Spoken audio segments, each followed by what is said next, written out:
आज मैं फिर से साधारण ब्याज के कुछ महत्वपूर्ण प्रश्न को डिस्कस करने वाला हूं। चलिए शुरू करते हैं। सबसे पहले प्रश्न को पढ़ के अच्छा से समझ लेना है। पहला नंबर प्रश्न है, कितने समय में किसी धन में साधारण ब्याज की 5% वार्षिक दर से 40% की वृद्धि हो जाएगी। बहुत ही आसान प्रश्न है और वीवीआई प्रश्न है। इस तरह का प्रश्न एग्जाम में आता है। सबसे पहले प्रश्न को अच्छा से समझ लेना है। मैं प्रत्येक बार बोलता हूं, अगर प्रश्न समझ में आ गया तो समझ लीजिए कि आप प्रश्न को 99% सॉल्व कर चुके हैं। और कॉन्सेप्ट को समझने का प्रयास करना है। अगर कॉन्सेप्ट को समझे रहेंगे तो किसी भी तरीके से घुमा फिरा के अगर प्रश्न दिया जाता है तो आप आसान तरीके से सॉल्व कर सकते हैं। अब यहां पर आपको समझना है कि क्या दिया हुआ है और क्या ज्ञात करना है। तो इसमें समय पूछ रहा है, कितने समय में, तो पहला नंबर में ही पता चल चुका है कितने समय में, यानी कि समय ज्ञात करना है। तो समय का फॉर्मूला लिख लेना है। समय बराबर क्या होता है? समय बराबर क्या होता है? सिंपल इंटरेस्ट इनटू 100 बटे में PR। अब यहां पर अगर SI मालूम हो जाएगा, सिंपल इंटरेस्ट मालूम हो जाएगा, मूलधन मालूम हो जाएगा, दर मालूम हो जाएगा, तो बहुत ही आसान तरीके से समय निकल जाएगा। अब यहां पर देखिए, दर दिया हुआ है 5%, लेकिन सिंपल इंटरेस्ट नहीं दिया हुआ है और मूलधन भी नहीं दिया हुआ है। अब आपको समझना है, इससे पहले जहां पर मूलधन मानने का जरूरत पड़ता था वहां पर P मान के चलते थे, लेकिन इस प्रश्न में अगर आप 100 मान के चलेंगे तो और भी आसान हो जाएगा। समझने का प्रयास कीजिएगा। तो यहां पर मूलधन को मान लेते हैं, क्योंकि मूलधन नहीं दिया हुआ है तो मूलधन को मान लेते हैं 100 रुपया। मूलधन है 100 रुपया। अब यहां पर बोल रहा है वार्षिक दर से 40% की वृद्धि हो जाएगी, यानी कि ये मूलधन है, इसमें 40% का वृद्धि हो जाएगी। तो वृद्धि होने के बाद जो अमाउंट मिल रहा है वो क्या है? मिश्र धन है। एक चीज आपको समझने का प्रयास करना है। मान लेते हैं कि मूलधन 100 रुपया है, अगर 100 में वृद्धि हुआ, मान लेते हैं कि 10% वृद्धि हुआ तो 110 हो जाएगा। अगर इसमें कमी हो गया, कमी होने के बाद मानते हैं कि 90 आया, तो मान लेते हैं कि ये मूलधन है, अगर वृद्धि हो रहा है तो इतना हो रहा है और कमी हो रहा है तो इतना हो रहा है, तो कमी या वृद्धि होने के बाद जो अमाउंट मिल रहा है वो क्या होगा? मिश्र धन होगा। अगर मूलधन में कमी होता है तो भी ये क्या कहलाएगा? मिश्र धन कहलाएगा। अगर मूलधन में वृद्धि होता है तो भी ये क्या कहलाएगा? मिश्र धन कहलाएगा। तो यहाँ पर 40% की वृद्धि होने की बात बोल रहा है, तो वृद्धि होने के बाद जो राशि मिलेगा वो क्या कहलाएगा? मिश्र धन कहलाएगा। तो मिश्र धन कितना हो जाएगा? यानी कि मूलधन 100 रुपया मान के चले हैं, अगर 100 रुपया में 40% का वृद्धि हो जाएगा तो मिश्र धन कितना होगा? 140 हो जाएगा। आप अपने माइंड में कैलकुलेट कर सकते हैं। तो मिश्र धन कितना हो गया? 140 हो गया। अब यहां से आप इंटरेस्ट ज्ञात कर सकते हैं। इंटरेस्ट कैसे ज्ञात करेंगे? मिश्र धन में मूलधन को माइनस करेंगे। तो माइंड में कैलकुलेट कर सकते हैं, लेकिन एक बार मैं लिख देता हूं, मिश्र धन में माइनस करना है मूलधन को, तो यहां पर 100 है, तो कितना आ जाएगा? 40 आ जाएगा। यानी कि सिंपल इंटरेस्ट कितना आया? 40 आ गया। तो यहां पर 40 रख देंगे और गुने में 100 है और बटे में PR है। P का वैल्यू हम लोग क्या मान के चले हैं? 100 मान के चले हैं, तो यहाँ पर 100 रख देंगे। R का वैल्यू कितना है? यहाँ पर दिया हुआ है 5%, तो यहाँ पर 5 रख देंगे। ये 100 कट गया है और यहाँ पर देखिए 5 8 40, 8 आ गया है। बहुत ही आसान तरीके से आ गया। समझाने के चलते समय लगा है, टाइम लगा है। अगर आप सीखे रहेंगे, समझे रहेंगे, तो इसी प्रश्न को सॉल्व करने में आपको मैक्सिमम 15 सेकंड 20 सेकंड लगेगा। तो बिल्कुल समझ में आ गया है। देख लीजिए कहां पर है, घ ऑप्शन सही है। अगला प्रश्न दूसरा नंबर। सबसे पहले प्रश्न को अच्छा से समझ लेना है। यदि कोई धन साधारण ब्याज से 5 वर्ष में दुगुना हो जाता है तो उसी दर से 300 रुपया कितने वर्षों में 2400 रुपया हो जाएगा? बहुत ही आसान प्रश्न है और वीवीआई प्रश्न है, और इस तरह का प्रश्न मैं सॉल्व करके बता चुका हूं, लेकिन इसमें थोड़ा सा अंतर है। अब क्या अंतर है ये समझने का प्रयास कीजिएगा। जैसे ये प्रश्न किस तरह का प्रश्न है, एक एग्जाम्पल मैं बताऊंगा। जैसे 5 वर्ष में दुगुना हो जाता है तो कितने वर्ष में 4 गुना हो जाएगा, या कितने वर्ष में 8 गुना हो जाएगा, उसी तरह का ये प्रश्न है। अब यहां पर आपको समझना है, 300 रुपया क्या है? मूलधन है, और यहाँ पर 2400 रुपया होने की बात बोल रहा है, तो 300 और 2400। अब यहाँ पर आपको कंपेयर करना है कि मूलधन है 300 और मिश्र धन कितना है? 2400। तो मिश्र धन मूलधन से कितना गुना है? तो 8 गुना है। अब यहाँ पर आपको समझना है, आपसे पूछा गया है कि कोई धन 5 वर्ष में दुगुना हो जाता है तो कितने वर्षों में 8 गुना हो जाएगा? क्योंकि यहाँ पर मूलधन 300 रुपया है और मिश्रधन कितना है? 2400 रुपया है, यानी कि मिश्रधन मूलधन से कितना गुना है?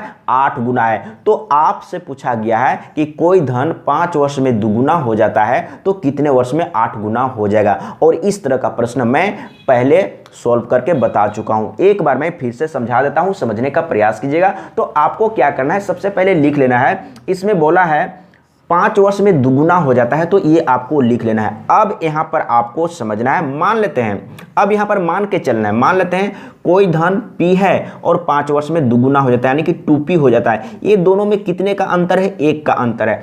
अब इसमें आपको 1 जोड़ते जाना है, जैसे इसमें 1 जोड़ेंगे तो 3 हो जाएगा, फिर से 1 जोड़ेंगे तो 4 हो जाएगा, फिर से 1 जोड़ेंगे तो 5 हो जाएगा, फिर से 1 जोड़ेंगे तो 6 हो जाएगा। अब आपको समझना है, फिर से 1 जोड़ेंगे तो 7 हो जाएगा, फिर से 1 जोड़ेंगे तो 8 हो जाएगा।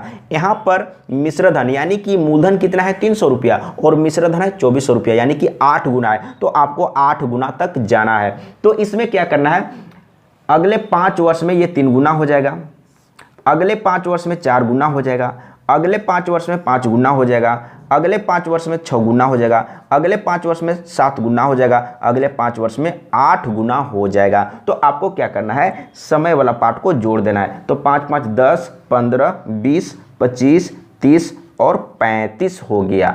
तो 35 वर्ष लगेगा, यानी कि 2400 रुपया होने में कितना समय लगेगा? 35 वर्ष लगेगा। तो ख ऑप्शन सही है, बहुत ही आसान है।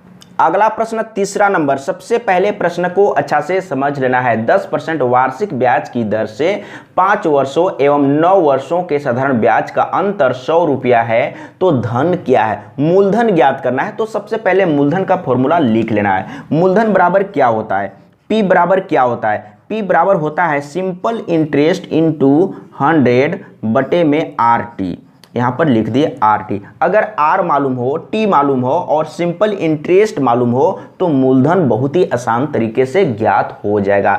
यहाँ पर 10% दिया हुआ है, यानी कि R दिया हुआ है, समझने का कोशिश कीजिएगा, बहुत ही आसान है।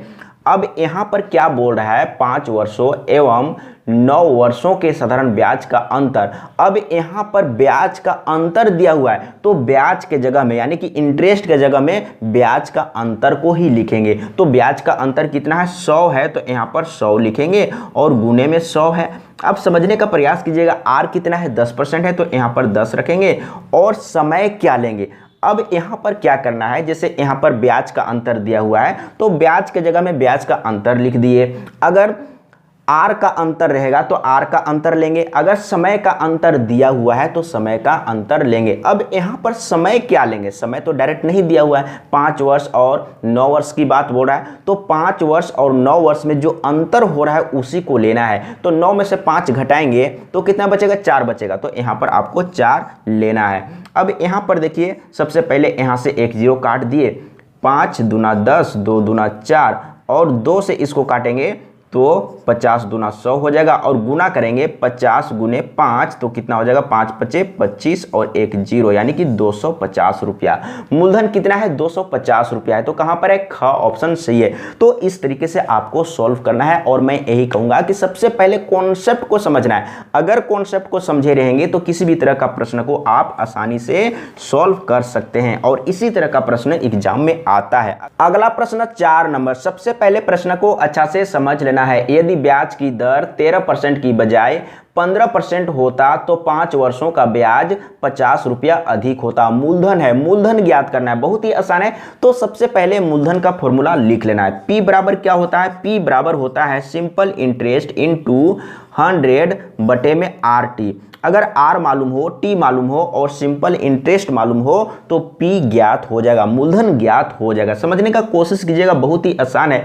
तो अब आपको ध्यान देना है कि सिंपल इंटरेस्ट क्वेश्चन में दिया हुआ है या नहीं दिया हुआ है। तो इसमें बोल रहा है 5 वर्षों का ब्याज 50 रुपया अधिक है। कहने का मतलब है अगर आप 15% दर पर इंटरेस्ट निकालेंगे और 13% दर पर इंटरेस्ट निकालेंगे तो 15% दर पर जो इंटरेस्ट निकालेंगे वो 50 ज़्यादा होगा। कहने का मतलब है कि यहाँ पर दो इंटरेस्ट आप निकालेंगे, क्योंकि यहाँ पर दो ब्याज का दर दिया हुआ है तो दो इंटरेस्ट भी निकलेगा तो एक जो है वो क्या होगा 50 ज़्यादा होगा, यानी कि 15% पर जो इंटरेस्ट निकालेंगे वो ज़्यादा होगा। कितना ज़्यादा होगा? 50 रुपया ज़्यादा होगा। तो यहाँ पर इंटरेस्ट का अंतर दिया हुआ है लेकिन स्पष्ट नहीं लिखा हुआ है।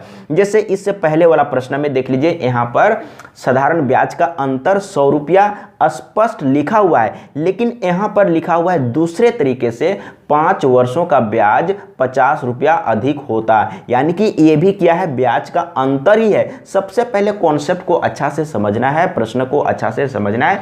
तो यहाँ पर ब्याज का अंतर कितना है? 50 रुपया है और इंटू 100।